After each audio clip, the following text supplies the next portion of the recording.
Welcome to a very special edition of our CEC Conversations, and we're doing a couple of things differently this time. We're out and about, and we're very privileged actually to be in the gardens of the British Embassy in Warsaw, where it's my pleasure to be having in conversation Jonathan Knott, Her Majesty's Ambassador to Poland. Thank you, Jonathan. Welcome to the embassy. Nice to have you here. For welcoming us to your lovely grounds of this magnificent embassy. Thank you again. Well, there's a lot of things to talk about, and unfortunately we have very little time, so I'll get straight into it. You've been ambassador for just over 2 years now, and it's been a very intense time of bilateral visits. We've had members of the royal family coming, we've had ministers, we've recently had Greg Hands, the Minister of State and Industry. Obviously a very intense period of Polish-UK dialogue. How do you assess the current state of Polish-UK relations overall? Well, looking back through the records, through history books, through colleagues' experience, I can't find a time when the UK and Poland have been working closer together than now, certainly not in recent history. Not just bilaterally, perhaps come on to that in a moment, but also in international institutions.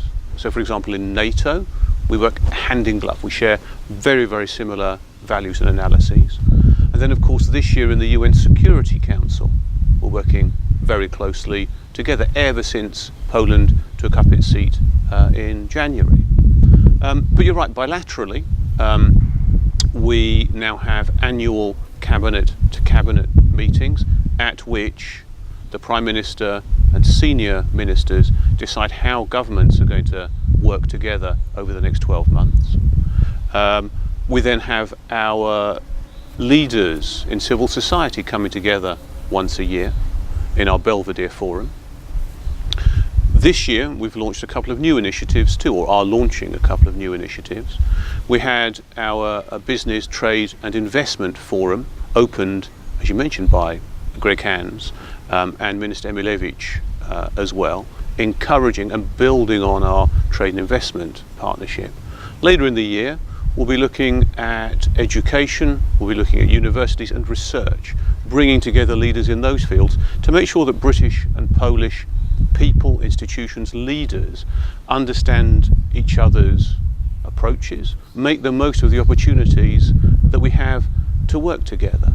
That together, of course, with a military presence now, a British military presence in Poland as part of the enhanced forward presence and the NATO initiative. I think yes, I think it's right. I think this is an unprecedentedly close relationship which we've built up recently. Well, as ambassador, and as every British ambassador across the world, well, in Europe especially, the next year is going to be absolutely crucial in the context of the Polish-British relationship. Brexit looms large, and I'm sure you get asked a lot of questions about that.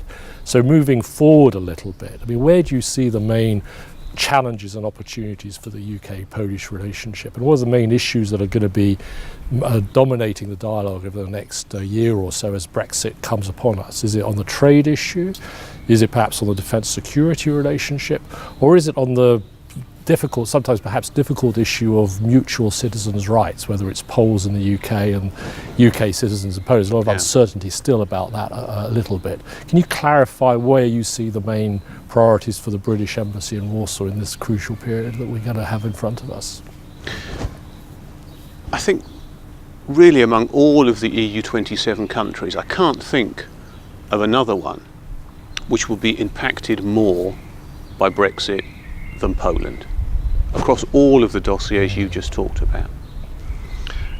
I think we could talk briefly about the future security partnership which the UK and which the EU will have, which I know is of very high importance to Poland, to the Polish government, to all of the parties in Poland, to make sure, not just militarily, but also when it comes to cooperation against the terrorist threat, cooperation against international crime, making sure even that domestic crime and criminals can't escape capture, can't escape prosecution. These are absolutely vital for the safety of our people, and I know that's something that Poland values very highly and which we must make sure that Brexit delivers. But it's not just about that security partnership. It's also about the economic partnership. I think the key thing there, speaking particularly about Poland, although this applies a lot more broadly, is that the UK needs and values the European market, the Polish market, and wants to continue to have very, very free trade in goods and services. Also really important for Poland, though. It depends on which year you pick, but the UK is either the second or third biggest export market for Poland anywhere. Significantly bigger than any other non-EU destination. It's about 6 or 7% of exports direct in goods.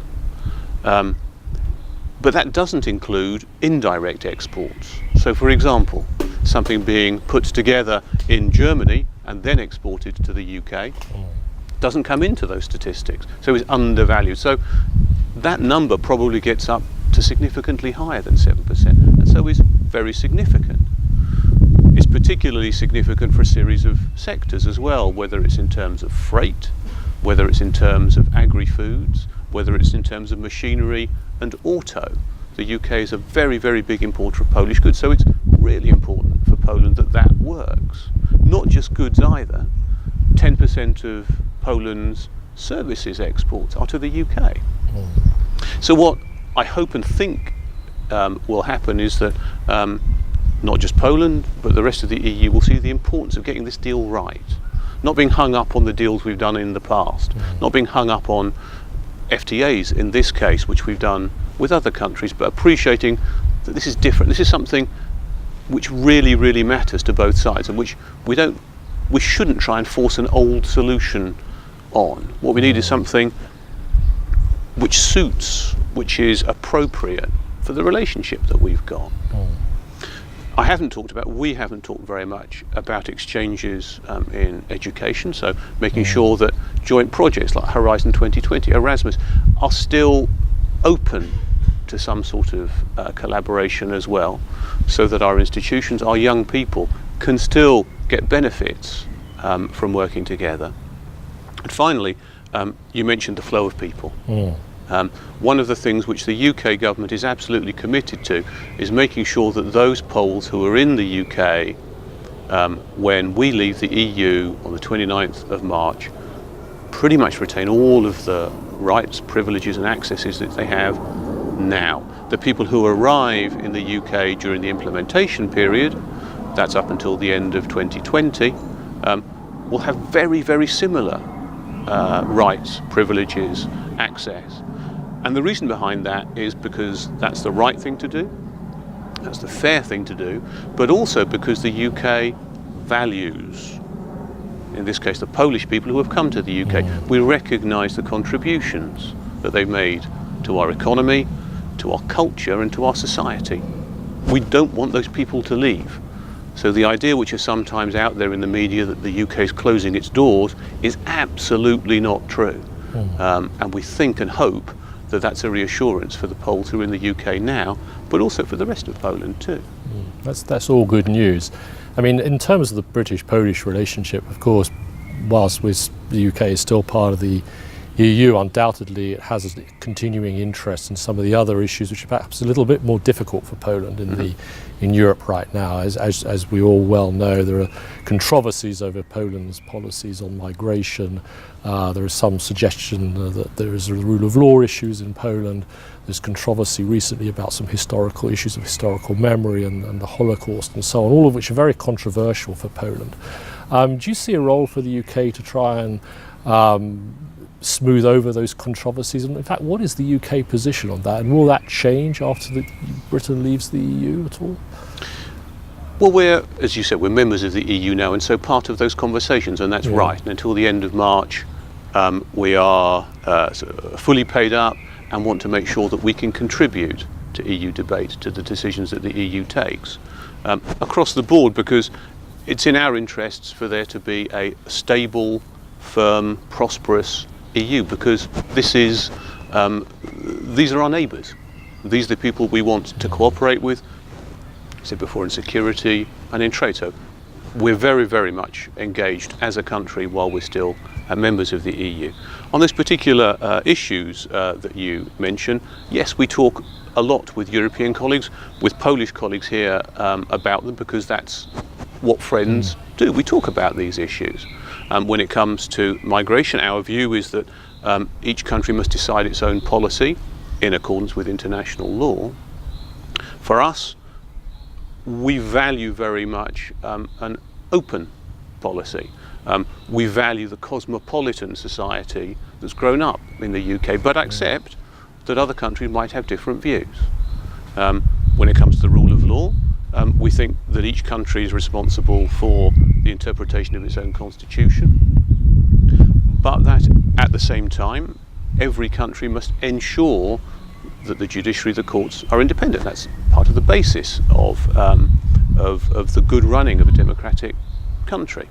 When it comes to those specifics, what we have done consistently is to say, on that rule of law issue, it's really important that the Polish government and the European Commission have a genuine dialogue. We think that that is the right way forward, and that's how we'll find a good solution to that challenge. Well, looking forward, and to sort of perhaps close on a more positive, forward-looking note, after Brexit, Britain will primarily look at its relationship with Europe and its European friends through the lens of trade and business and investment. Going forward into the 2020s, what do you think the two countries should be doing to encourage a healthy business trading relationship? What should the Polish government be doing to attract British investment? There is new investment, as we all know. Standard Chartered came in, have made a big announcement about coming into Poland, so there's obviously movement there. But what do you think also perhaps the British government should be doing to encourage some of the very exciting startups that are in Poland to be doing business in the UK?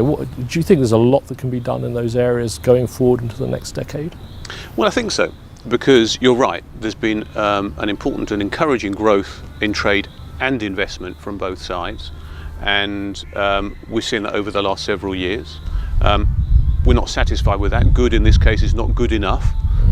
It needs to be great. So what we are hoping and aiming for with government promotion is that more British companies become interested in this market where we see enormous opportunity.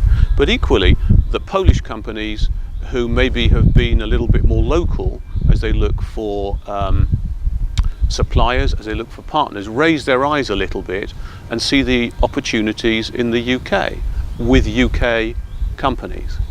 I think that applies for investment too. And I know that the UK is, I think, number 6 in terms of investment. I mean, those figures again are slightly unreliable because British companies come and invest through third countries as well sometimes. But grosso modo, round about there. I know that the Polish government is trying to encourage more to come to Poland through PAIH, who are opening up a new office in London, and I understand from their leadership, and they and I had a discussion about this, a chat about this, are going to be very active in the UK, which is enormously welcome.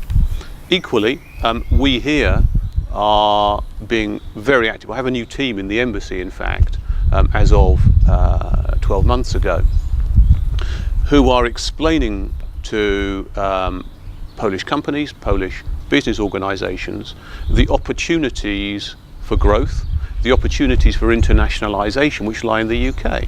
Because let's not forget that the UK is the world's 5th biggest economy, a mature economy with a very healthy prospects for the next decade or so. You talk about the 2020s. Not just that though, I think also that these companies are looking at the UK as a springboard for going elsewhere in the globe, for going global. And perhaps then I can come on to your question about tech companies, startups, scale-ups as well, I'd include in that. And we're working with the Polish government exactly on that, on helping Polish companies who'd like to expand beyond Poland, beyond the region, to go global, to be successful, to find the expertise, the mentoring, the finance that they want, and then use all of that to succeed globally. And I think that is a great example of how the British and Polish relationship can deliver for both sides in 10, 15 years' time. Well, thank you very much for those words. I think we would all agree it's a tremendous challenge for the embassy over the next few months, but the opportunities that lie ahead for the Polish-British relationship after Brexit and the vision that you've laid out is very, very optimistic. So I think we should all congratulate the embassy for the work that it does, and we look forward to the future of Polish-British relations with confidence after what you said. So thank you very much for the time you've devoted to us. We look forward to following events over the next few months, and perhaps we can meet again in the near future. But in the meantime, thank you very much for your presence here and for viewing us at home. Thank you very much. Thank you. It's a really exciting time. We can't wait to get on with it. Neither could we. Thank you.